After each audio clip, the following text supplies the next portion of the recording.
down for women and men.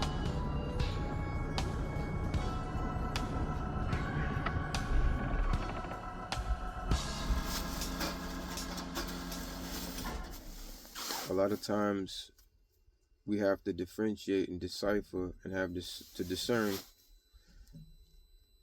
whether or not, excuse me, and discern whether or not those flags are red or yellow.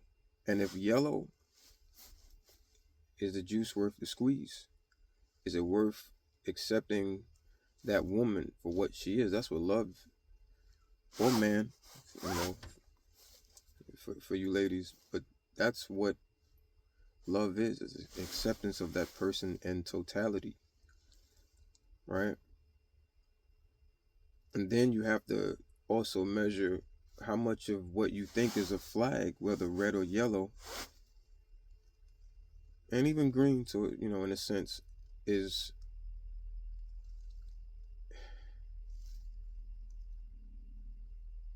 either that or the mere fact you men and women differentiate as altogether. Man and woman are two different species within a sense, and the goal is to figure out a way that things like that, right? A lot of times, you have indignant women who want to, and then make, and then you have a lot of men who it can go either way. Then a lot of women talk about the certain type of men who, and then you have some women who are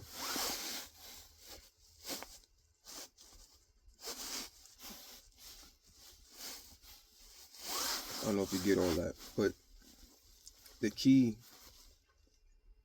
is to figure out how to make it work and to figure out if they are flags or just the variation between man and woman, you know?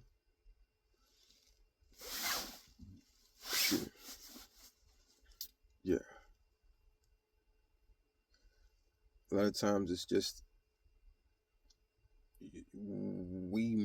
us men are so engulfed in our masculinity that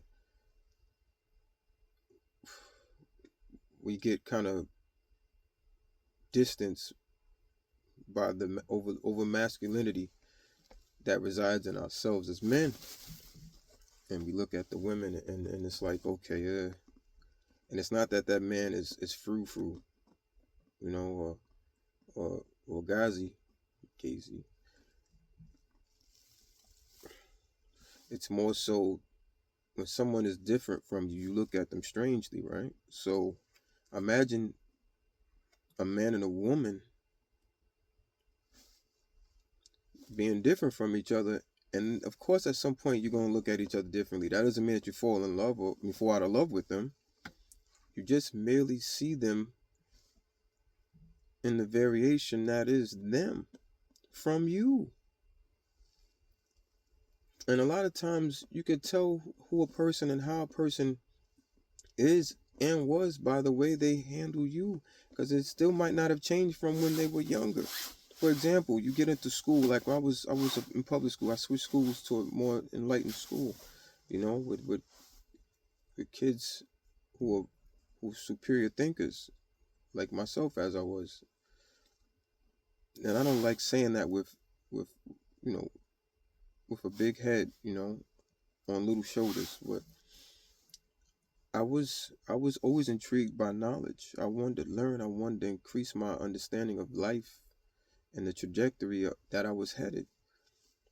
And the first day, because of whatever, I got, it was really a name, but I got I got clowned by corny individuals, two corny individuals. Sadly, they actually no, three of them. One of them was of color, of Malignon, and the other two weren't. And neither one of them really hung out with each other, but we all played sports together. after a while, like after the long run, we always like, you know. But yeah, the very first day, this is a side note, I had to put that to shame. Good thing my pops used to throw a baseball to me in long stretches, right? So I was like really wondering if I could put that to use, and we played two-hand tag football, two-hand touch. And it was the very last play, and we were down. And I remember I say his name, Michael Warnoff.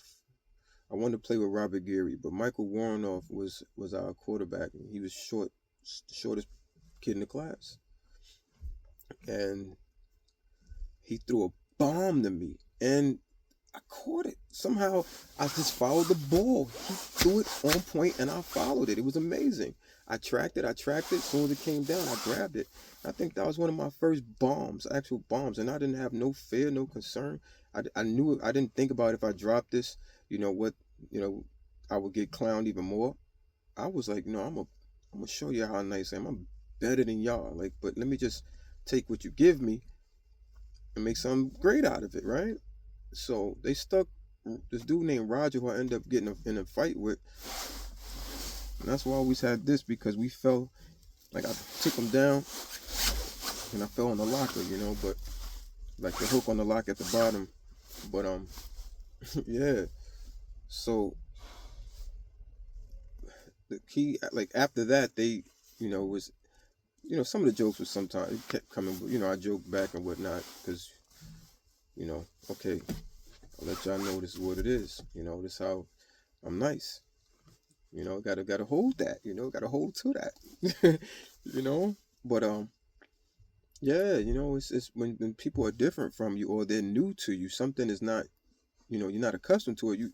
People have a habit of trying to tear it down before they build it up, even to the point where I had to bring a drum set to school, one of my junior years, man. And, I remember Christina Lewis and Jennifer Rosado, man. It was pretty cool.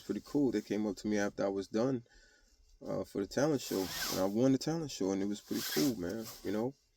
But the key is to realize, right? The key is to realize that we're all different, and I think marriages initially dissolve because as we grow and we're learning, sometimes we don't practice learning together. We don't practice learning together. And so we're learning different things. And sometimes people say we grew apart. It's not that you grew apart. You just accumulated different things at a level of knowledge that you were trying to get to. And the mental variance. I don't even want to, because then you say, okay, we did grow apart, but you're still the same person, you're still the same heart. So if the love is there, there's no growing apart. Nothing can separate the love if it's real. So if it don't work out, it wasn't real. And then you can say, I loved him so much, or I loved him, man. So if that's the case, you would have kept it working, Something has to. So, long story short, man, it's yeah. I'm just trying to get unloaded here, but yeah.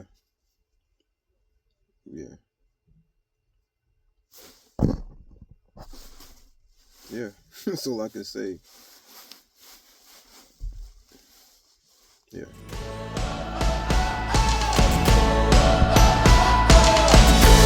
Leave it, Daddy, love you.